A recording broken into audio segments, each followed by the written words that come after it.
राधे राधे भक्तजन। भगवत गीता के 6वें अध्याय से ध्यान योग आपके सामने प्रस्तुत करने जा रही हूँ, तो आप इसे ध्यानपूर्वक सुने।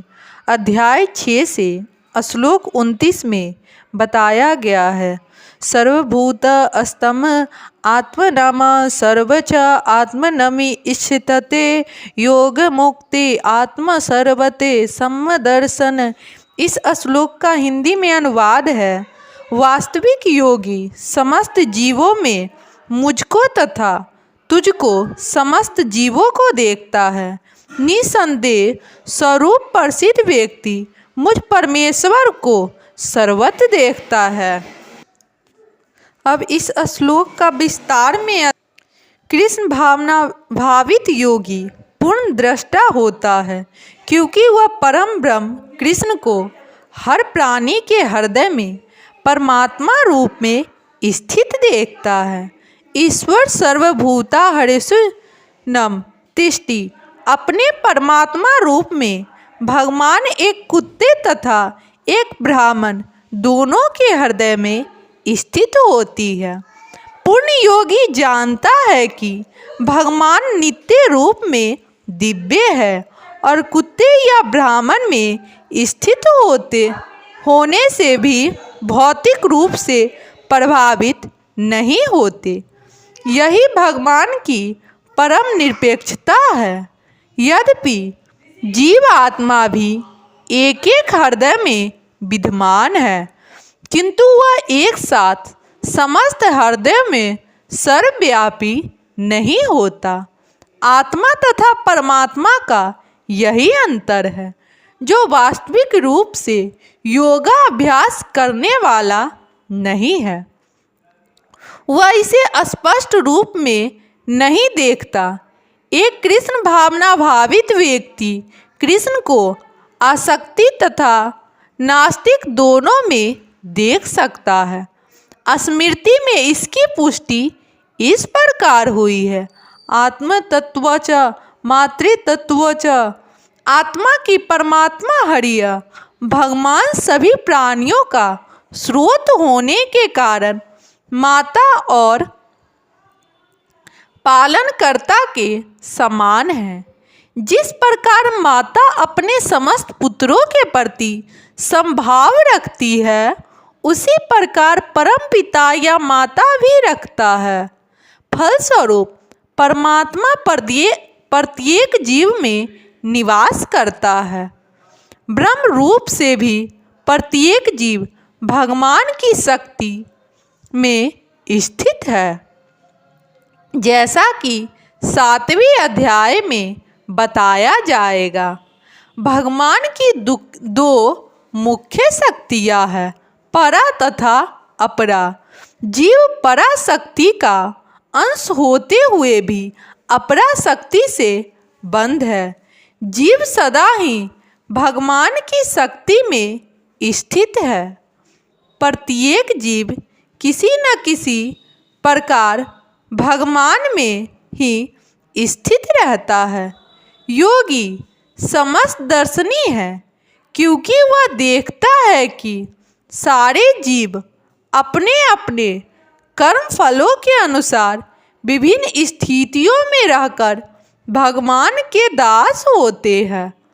अपरा शक्ति में जीव भौतिक इंद्रियों का दास रहता है, जबकि पराशक्ति में वह साक्षात परमेश्वर का दास रहता है।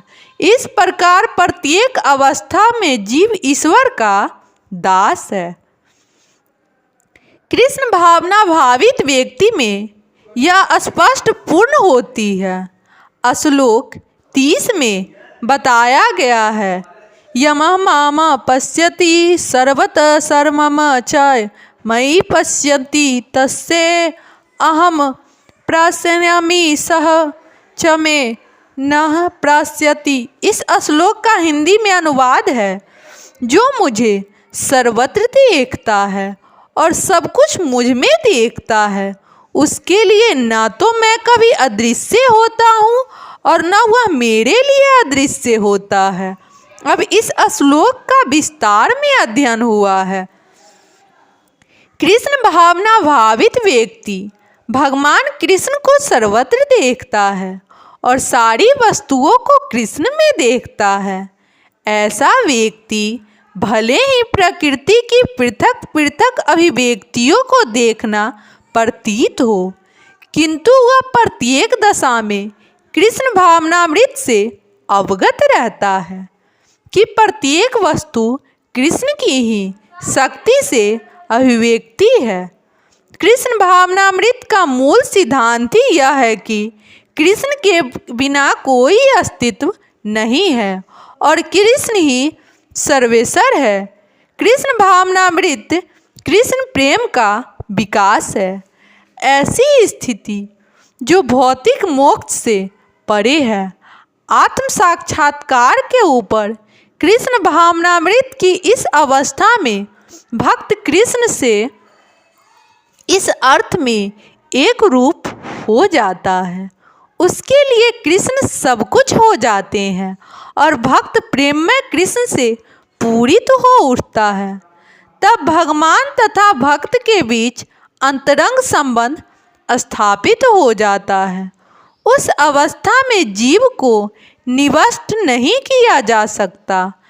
न भगवान भक्त की दृष्टि से ओझल होते हैं। कृष्ण में तात्म्यतः होना आध्यात्मिक लय है। भक्त कभी भी ऐसी विपदा नहीं उठा सकता। मैं आदि भगवान गोविंद की पूजा करता हूँ, जिसका दर्शन भगवतगण प्रेम रूपी अंजल लगे नेत्रों से करते हैं।